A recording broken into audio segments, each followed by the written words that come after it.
Hi everyone, this is Fernando Tormos-Aponte, Policy Lead with the Just Transition Alliance. Thank you all for supporting the work we've been doing over the past 3 weeks.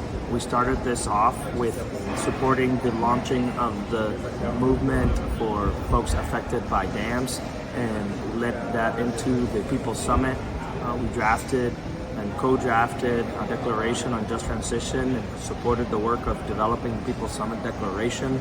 What we saw in that space was that there is broad, transnational, grassroots, movement-generated support and visions for just transition.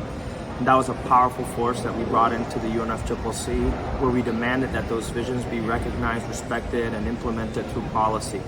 In this space, we've experienced some exclusions where parties are not necessarily entertaining the visions that emerge from those grassroots spaces, and we've been putting pressure on them to do so. Today, we learned that there may be the establishment of a mechanism on just transition, which is something that we've joined our allies in demanding.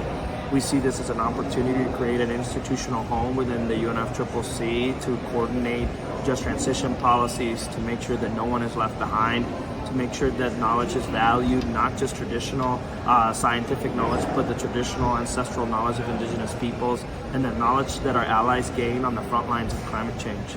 So we'll continue pursuing this, and there's much room to improve this decision that was released today. For instance, the text now dropped references to critical minerals, which we know is a priority for our indigenous peoples allies and those who are in the front lines of climate change and whose lands are being impacted in the name of green colonialism.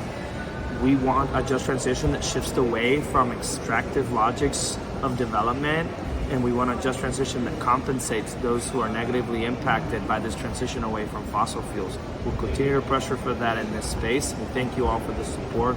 We're really excited to see a global movement for something we've been fighting for so long. So we'll continue to give updates as this moves forward. Thank you all for supporting.